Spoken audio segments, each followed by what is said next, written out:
So our today's class will cover these four areas: roles of budgets, what are budgets, roles of budgeting process. Then we will do budgeting and standard costing. We'll try to understand the concept behind these.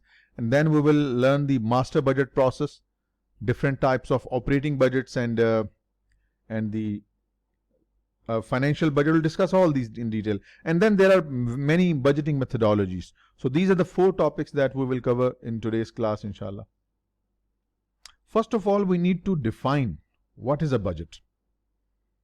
Then we will try to understand the roles of budgets and budgeting process. When we say a budget basically is a profit plan, and it's a realistic plan which we can achieve for the future, expressed in quantitative terms. Now first try to understand this very important definition of budget. First, budget is a realistic plan. This is a very important concept. Budget is realistic, something that you can actually achieve. This is first thing. It's a realistic plan. Only then it can be effective. If you build castles in the air just dreaming, budget is not a dream. Budget is something that we can actually do. So it must be a realistic plan, first thing. It is about the future, coming month, coming year, coming quarter, or maybe the next day. And the third thing is that budget is expressed in numbers. When we say numbers, those numbers can be financial numbers, or they can be non-financial, non-dollar. So this is the budget. It's a realistic plan for the future expressed in numbers. This is very important. So once we have established our strategic direction, where we want to take our business, then to achieve those objectives, to move in that direction, we make some long-term plan, and then we break down those long-term plans and budgets into short-term plans and budgets, and this is what is covered in your Unit 13 and Unit 14. You will learn different types of budgeting methodologies, rolling budgets, flexible budgets, static budgets, and in the next chapter you will learn how to construct different budgeting schedules. Cash collection budget, you will learn production budget, purchase budget, sales budget, and so on and so forth. Perform a financial statement. So this is our focus, short-term plans and budgets. Now, let us discuss some key features of budgets. First, budget is a planning tool. Yes, it is. It helps us to plan about the coming month, coming week, coming quarter. Budget is a control tool. Yes, it helps us control our production. Like when we give a target to our production manager that he has to produce these units next month, we are trying to control what he will do. If we don't ask him for this level of production, he can produce whatever he wants. So the budget is a way we can control our employees' performance. Then this third point is a very important one. Budget reveals the progress. To what extent have we been successful? Let's say this is our goal. This is what we want to achieve. This is our goal. To what extent have we been able to reach this point? This is revealed through budget. If we keep on achieving our budgets, shoya, we will reach what we want to achieve as per our strategic direction. So budget is a tool that reveals our progress. Then the fourth point is a good one. Let's say if you are the production manager and you were given the target to produce 10,000 units, and if you are actually able to produce these units by spending overtime, by using your labor efficiently, you will feel good about yourself. Wallah, you have done good job.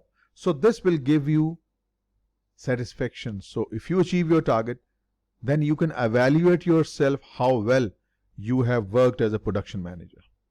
So budget is also a self-evaluation tool for yourself, how well you have done. Yes, your seniors will evaluate you for your performance, but for yourself, budget is also a tool that will help you to evaluate your own performance and feel good about yourself. Or if you don't, you will feel bad about yourself.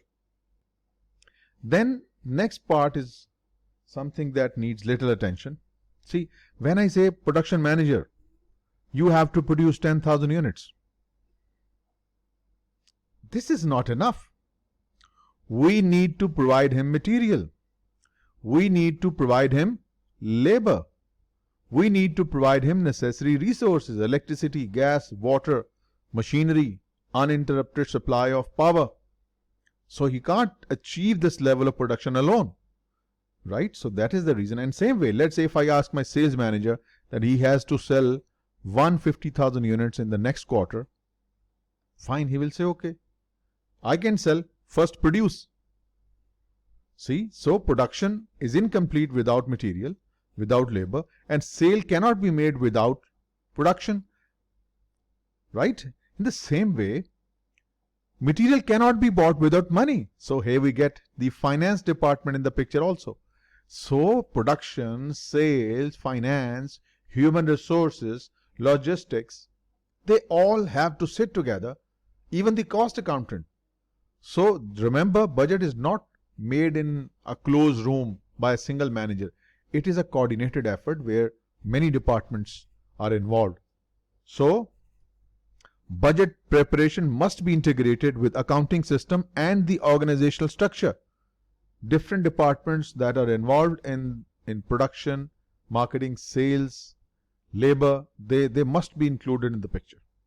And yes, as we discussed in this point, that budget is a motivational tool, because when you set a target to yourself, that this is my target I want to achieve in the coming year, for example, then you will put your efforts to achieve this target. So budget is an evaluation tool. Now there are some important points also in the next slide. If I make a budget, let's say if I'm the Mudirul Aam, I'm the general manager, and I impose the budgets, produce this, sell this. If I make budget myself, fine, there is nothing wrong with it. We will discuss this kind of budget. It's called autocratic budget, or it's called the top-down approach, where the senior management prepares the budget and simply asks the subordinate management to go and achieve. So let's say if we have done that, this budget will only be acceptable by the employees if it is realistic. Now let's say last year our sale was 100,000 units, let's say, in 2021. And in 2022, we are giving our sales manager to sell 300,000 units. And this is ridiculous. 3 times, 300%. This will not be seen as a realistic budget by the employees. They might become unhappy and they might become demotivated, because the target that you're setting is too high. Under current economic circumstances, this is impossible. The overall industry is down. So this is important. Your budget must be seen as realistic by employees. Only then they will put their efforts. Next point is, there must be some degree of flexibility. This is an important point. Let's say by the end of 2021, COVID is gone and there is an economic boom. Internationally, economies are doing very well across the world. Then what about 300? Maybe we can sell 800. Yes, that is possible. But that is, you have to see. If things change, we should be able to revise our budgets, right? So, and if things go bad, maybe if there is a new variant of COVID and there is a complete lockdown across the world, maybe we will not be able to sell 50,000 units, right? So you must be able to revise your budgets, keeping in mind the future circumstances. So there must be an element of flexibility in your budgets, that you can change your budgets. If things are good, okay, raise your budget. If things are bad, then you have to revise your budgets downward, right? This is an important point, must be kept in mind. We will be discussing all the theoretical aspects of budgeting tonight, inshallah. Next. Yes, this is also an important point. Let's say this is the senior management, managing director, and these are your subordinate management and the operational staff. What the senior management wants, this can be communicated through budgets. Through budgets, we will let our employees know what they have to do so that senior management can achieve its objective. Employees needs to be told what goals what aims the firm is attempting to accomplish. And in order to achieve these goals, A, you must do this, B, you must do this, C, you must do this and this. If you achieve your goals, if you do your work well, then the organization will be able to achieve its overall goals. So you can say in other words, budget is a formal quantification of what management wants to achieve. Through budgets, we communicate to our employees. We tell them what the firm wants to achieve. In other words, we simply quantify our plan. We bring our plans into numbers and tell our employees, you do this, you do this, you do this, and then we as an organization as a whole, we will be able to achieve our goal. That's important point. All right, then there is an extended line written here. This is also a key point in overall planning and evaluation process of budgeting. See, every organization is facing limitation of resources. No one has unlimited money. No business has unlimited cash in the banks or unlimited current assets. Every business is facing limitation of resources. So this is a good tool. Budget is a tool through which we use our limited resources and we define and specify how these resources would be used. How much money would be spent on marketing, how much money would be spent on customer service, how much money would be spent on production, and so on and so forth. Since because our limited resources have to be allocated accordingly as per the needs of the organization. So this is the idea. Through budgets, we can allocate our limited resources in the most efficient and effective manner. Now let's go back and see from the whole how this all started. It all starts from the mission statement. Now, what is a mission statement? Mission statement in a simple word can be defined as, it defines what a business is all about. Why does a business exist? For what? If FTC is an institution, why do we exist? We need to answer this question. Why FTC? What we are here to do. So mission statement describe the reason of existence of a business. So for FTC, for us, our mission statement is to provide quality education at affordable cost. To provide quality education at affordable cost. That's our mission statement. That defines what we are. And of course, to provide quality education at affordable cost globally. Not just in the country where I live, but students across the world. And we have hundreds of students from different countries. Vietnam, Algeria, Sudan, UAE, Saudi Arabia, Kuwait. Even we have got students from US and Canada. See, so that's our mission statement is, and we are striving our hard to able to justify our existence. Anyway, so every business has a mission statement that defines why does a business exist, for what. Once the mission statement is drafted by the senior management, then we make a strategic plan that how we are going to achieve this. How are we going to provide quality education at affordable cost globally? You need a plan to deliver. Once the strategic plan is made, we set the long-term objectives accordingly, that what we are going to achieve, so that our overall mission statement, the reason why do we exist, is achieved. Then, as I said, that every organization, even FTC or X or YZ, every organization faces limitation of resources. How are we going to allocate our resources? We need to define where do we need the money most. First priority, second, third, and accordingly we will allocate our limited resources through this prioritization process. Because I'm telling you again and again, your resources are limited, and budgeting is a great tool to use these limited resources in the most efficient and effective manner. Right? So once we have done so, once we have prioritized what is important for our organization, we have limited money and we have allocated this money for different goals, then once the long-term objectives, priorities have been set out, then we can draw our short-term objectives. Fine. this is what we want to achieve in the long term, then what we will do in the coming quarter, what we will do in the coming year, what we are going to do in the coming month. So short-term objectives can come once we have these above steps fulfilled. Right now, as we discussed previously, that the budget is a tool that will reveal your progress, that to what extent, like for example, I want to reach at this point. I can't simply take a single jump. I will have to go step by step. This is year 1, year 2, year 3, year 4, year 5, 6 and 7. Maybe in 7 or 8 years we will reach there. When we started teaching CMA 12 years ago, how many students did we have? 2. Now hundreds of students in our various FTC groups studying part 1, part 2, CFA, CPA. See, it takes time. You can't just jump from this position to this. It takes time.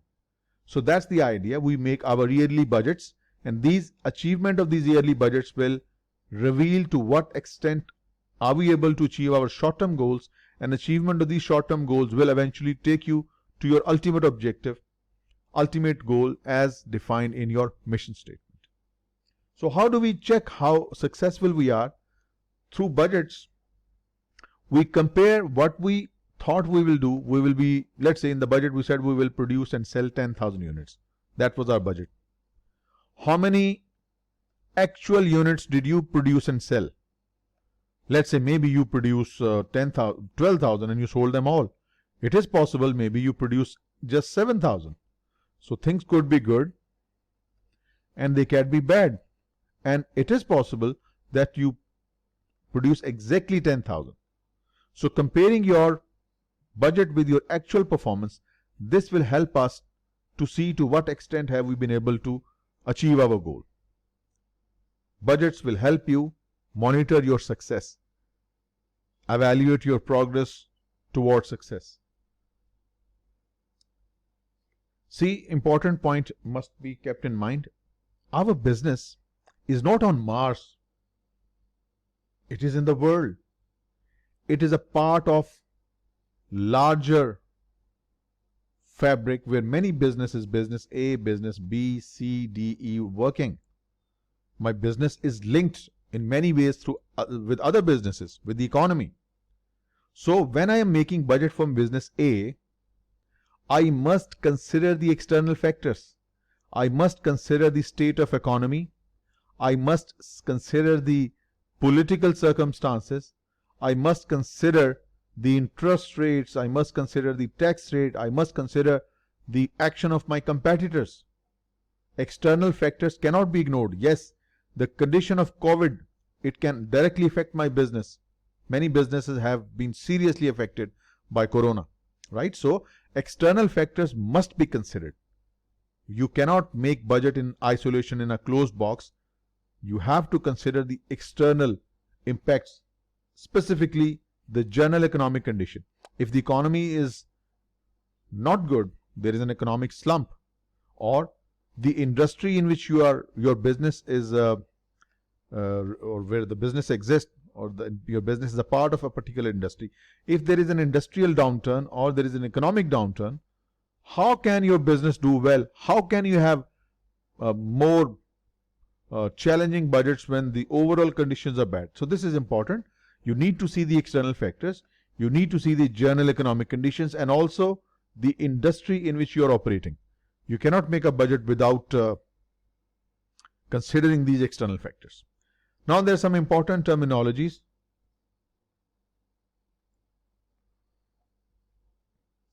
Budget planning calendar. First, let's discuss this lead time. What is lead time?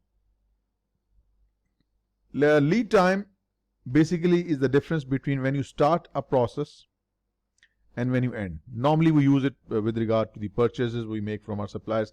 Let's say we purchase an order, placed an order, purchase order on 1st of January 2021, and we received the goods on 20th of January 2021.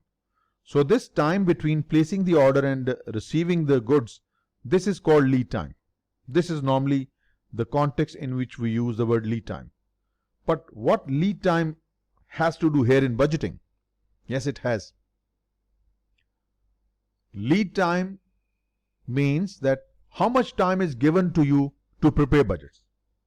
Let's say if we start preparing our budgets on 25th of December and we finalize the budgets on 31st of December, for God's sake, you have just 6 days to prepare a budget for a company that is situated or that is spread over maybe 25 countries.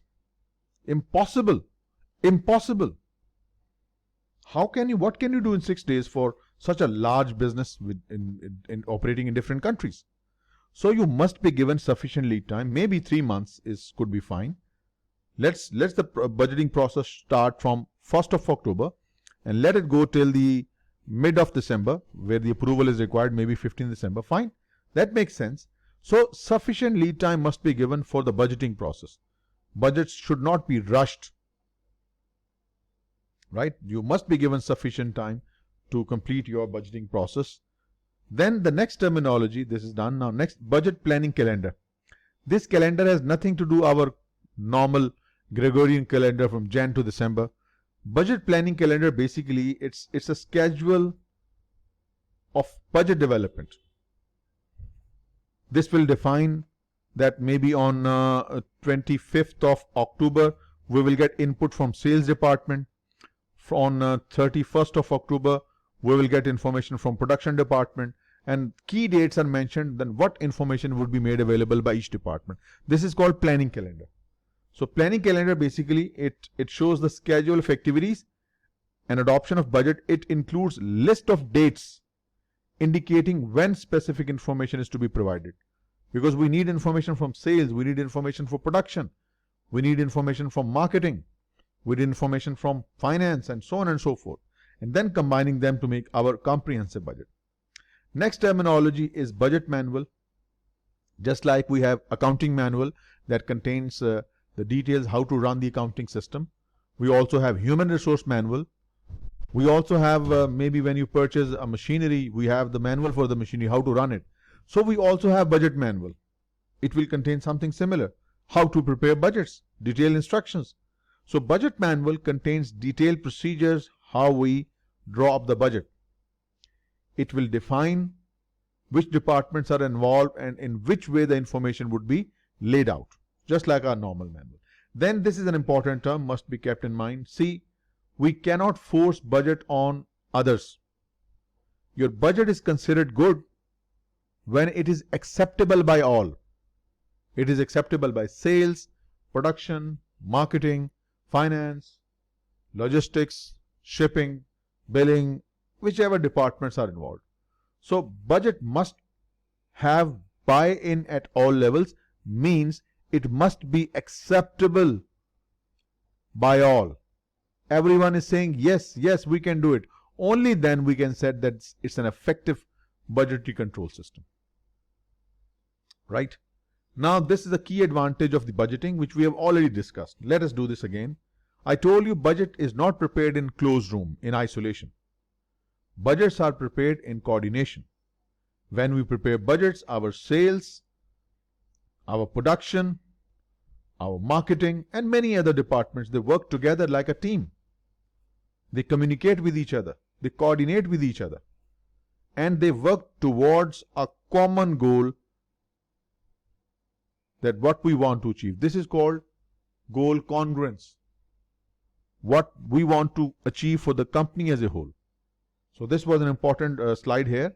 Roles of budgeting is to facilitate communication. Different departmental heads, they will communicate. This will enhance coordination. They will work together.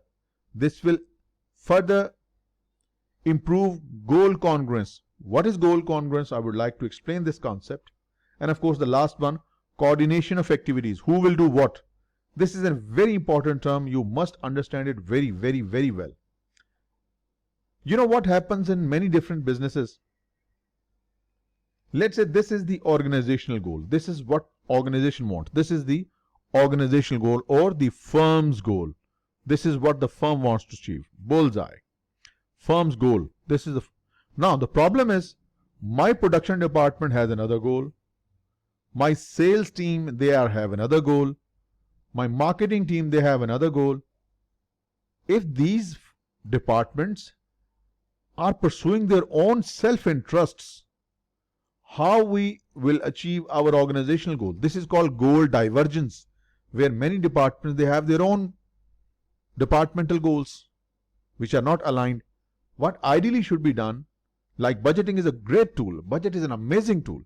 Budgeting will bring production together, will bring sales together, will bring marketing together and put their efforts in the same common direction so that they all work towards a single objective in a coordinated way, through collaboration, through participation, with full communication. This is one of the amazing benefits of budgeting.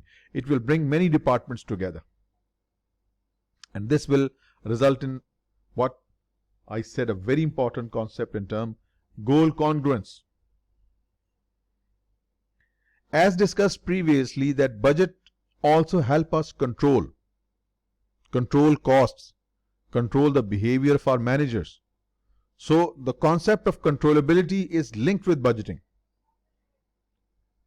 But something that you need to keep in mind, let's say a manager has authority to control just $100,000, right? This is what he can control. That's in your control. For example, maybe it's a certain spending. I cannot make him responsible for $150,000 because on this $50,000 he has no control. These are not in his discretion. So very important point to remember in budgeting, if you want to control, if you want to make someone accountable, someone is made accountable only for what he has the authority. Beyond that, he is not answerable. Beyond that, he is not questionable. So controllable costs are those costs under the discretion of a particular manager, and only for those costs you can ask him the questions, because he is responsible for them. Cost over, like this gentleman has no control over rent. How can we make him responsible for rent? This person has no control over depreciation. How can we make him responsible for depreciation? What is in his control? Maybe let's say he's the purchasing manager. He is responsible for material price. Only this is something, ask him why the price is more. And nothing to do with rent, nothing to do with depreciation. That is the idea of budgeting and controlling, that we can only make someone responsible if that person has a control over that particular cost or revenue, right? The next important point is the time frame. Sometimes we get strategic budget, sometimes we say intermediate budget, sometimes we call it operational budget. So when you say strategic plan or strategic budget, the word strategic means long term. So a strategic plan or a strategic budget is up to, not 13, this is incorrect, maybe I just not rightly typed in, 10 years or more. So any budget that is up to 10 years or more, we call it a strategic budget or a strategic plan. Then after that, we have intermediate plans or intermediate budgets. These are for up to 2 years. But the plans or budgets that are frequently made by the lower level management, it is called operational plan. So operational plan or budget, it's up to 1 month or 1 year. Now remember, strategic plan, it concerns the senior management for the long term. Intermediate plan, it is for the middle level management, and the operational plans or operational budgets is for the lower level managers that are involved in our day-to-day operations. Now, if the budget is prepared by the senior management and they just simply impose it upon the junior management, this is called this way. This is called the top-down budget. Top-down or authoritative budget, this is imposed by the upper management, and the junior management or operational management, they just have to follow the instructions. But the problem with such budget is that the subordinate management, they may not fully accept the budget. So such a budget which is imposed by the senior management, it is called the top-down or authoritative budget. Then opposite to this, we have a budget which is prepared by the subordinate management. Such a budget is called the bottom-up budget. Bottom-up budget also called the participative budget. This is prepared of course with the guidelines of the highest management, but it is prepared by the middle and lower management. So this budget comes from top by the senior man. This budget is prepared by the middle and lower level management, and it goes up for approval. So these are the two extreme positions in budget preparation. There is also a midway house, and it is called the combination approach. It's called the combination approach, which has the combination of top down and the bottom up. In other words, these two small lower level management and the top management, they sit together and then they drop the budget. So if you ask me which is best, I would say none of these is best and none of these is worst. It is totally dependent upon the circumstances. Now, listen to me very carefully. If your business is operating in a very stable economic environment, there is no economic uncertainty, things are fine, in that case, top-down budgeting is perfectly fine, 100% fine. No issue with it. This is the best. But when you are operating in an environment where local knowledge, grassroots level knowledge is essential, the lower level management who are actually involved in the operational activities at the action point, if their knowledge is essential for budgetary preparation, then they are the one who initiate it, and in that case, bottom up is best. And if the situations are neither too good nor too bad, then we can use the combination approach. So please do not force your point that this top down is bad or bottom up is bad. No. We have these three approaches and we can use them in a particular situation. Right? So we just need to suggest which one would be right in the given circumstances. So here are some important advantages, disadvantages given. Let us discuss them. When you use the top-down budgeting, the budget is prepared and imposed by the senior management. The advantage of this approach is that the budget is consistent. The budget will take much less time and it will be less complex. Senior management makes the budget, gives it to the subordinate. Okay, go do the work. But what are the disadvantages of this approach? The disadvantage of this approach is that the junior staff members, they may not have the same sense of commitment. They might react, they might feel demotivated and unhappy because they were not involved in the budgeting process. So there is advantage. So what about bottom-up budgeting? This is the budgeting where the subordinate, middle level or lower level management, they are the one who drop the budget schedules, of course after receiving the guidelines from the senior management. So what are its advantages? We must know because it might be tested on the essay section of your exam. The advantage of bottom-up, that it will give sense of ownership. Employees will feel good that they are preparing the budget for themselves. It will enable employees to relate performance to rewards and penalties. They know that they have set the budget, they have to achieve it. If they don't, they would be, if they do, they will be rewarded. Otherwise, there might be penalties. Right? So we also have a large information base. Information comes from those people who are actually at the action point working. Our middle level and lower level management who are actually in the operations, they know the things in more detail. So they are the one who can prepare budget most effectively. Now, what are the drawbacks of this approach? The cost would be high, more time is needed, quality of participants, every department might focus on their own objectives. So the overall organizational objectives may be compromised. And then this is a very important term I would like to discuss here. It might create what you call the budgetary slack. What is budgetary slack? Let's say if I'm the sales manager and under the bottom-up budgeting, I'm the one who is setting target for myself. I will try to set a soft target for myself. Like I know my sales could be $1 million in the coming year, but I will deliberately keep my target low myself. I might say, okay, I will achieve $800.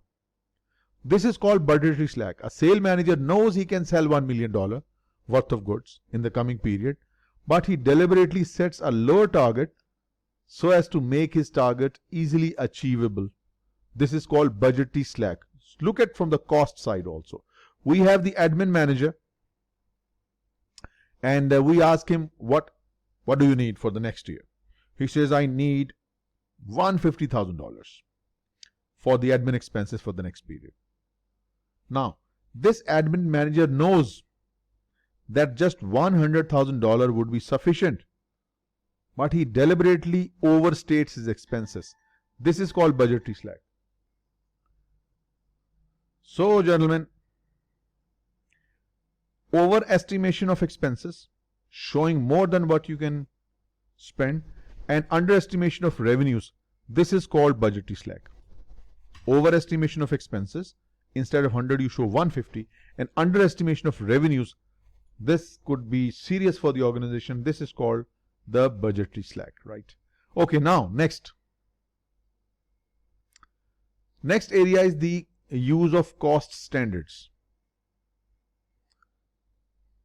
Many organizations which are larger in size and they have sufficient capable staff, after every 2 or 3 years they sit together and then they decide and study that what is the material used in production, what is the labor that we should use in production, and what are the overheads that we should use. They set standards, that they set a standard that every item should use 2 kg, for example. And as per our studies, an item should take not more than 3 hours. And accordingly, based upon their observations, their studies, their complete evaluation of the systems and processes, they set standards for material, standard rate for material, let's say $10 per kg. They set the standard hours for labor and the standard rate for labor, and accordingly they draw up what you call the standard cost.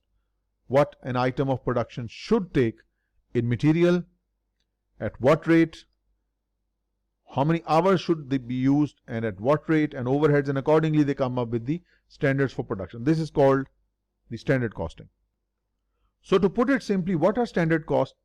Standard costs are predetermined expectations that how much material, labor, overheads we will use as per our detailed studies. Since standard costing is a time-consuming activity, it takes a lot of time. Your senior management, your quality controllers, your industrial engineers, your management accountants, your purchasing manager, they all sit and they all study the business processes and they come up with the standard cost. It's a time-consuming thing. So you can't do it every month. You can't do it every year. Normally you would take 2 to 3 years to set this for a standard for 2 to 3 years. Then we set new standards. So standard costing takes time, and it requires you to establish predetermined expectations for material, labor, and overheads. Now at this point we set whether we go for the theoretical standards or practical. I hope you remember, theoretical is when our machines are working at 100% efficiency, our labor is 100% efficient, there is no breakdown, there is no downtime, and if things are in ideal situations, we should be able to produce 100,000 units. So using this as your basis as standard cost, this is called the tight standard. Means you are being too stiff and you have put a very hard standard for your employees. So this could sometimes be very bad for the employees, and they might leave the organization, or they might resist, they might feel demotivated. So an alternative, this is practical standard, rather than just using 100% of everything, which could not be attainable in all circumstances. So let us bring it to a more attainable form that is easy for the employees to manage.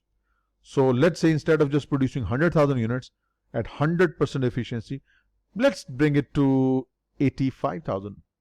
That is at least acceptable to employees, and they can then work more efficiently. Now let's discuss some steps in the setting up of standard cost. I told you that we start with the direct material. How many kgs we will use or pounds we will use, and what will be the rate? Standard quantity, standard rate. How many labor hours would we use, and what would be the labor cost? Standard labor cost, standard labor hours, standard labor cost, manufacturing overhead, and so on. So as I said, it's a detailed work. It can't be done just in one day. Some organizations that have resources, they perform what you call the activity analysis. They will identify and describe each business process and see how it goes into producing a particular product. They study the motion, they study the movements, they note down the timings. It's a detailed activity. So which means that standard costing will only be applicable for larger businesses? The answer is yes.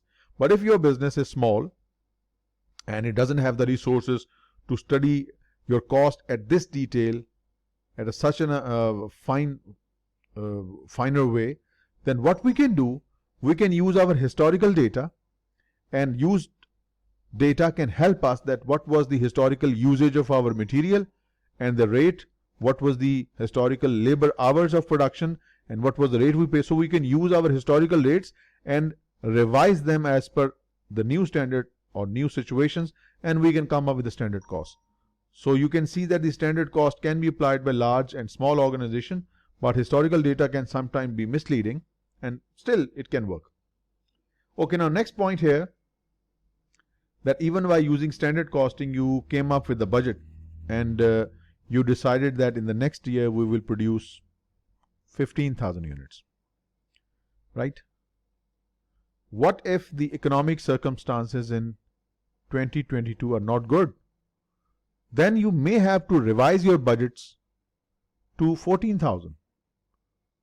There is regular revision in budgets keeping in mind the changing circumstances. So you should allow revisions to budgets, but the point here that you must be very careful with is that we should not allow the budgetary slack. Budgetary slack, we discussed, it is a deliberate, intentional overestimation of expenses and a deliberate underestimation of revenues so as to make your targets look easily attainable. So this area has covered your basic ideas of budgeting and budgeting process and some impact of standard costing as well.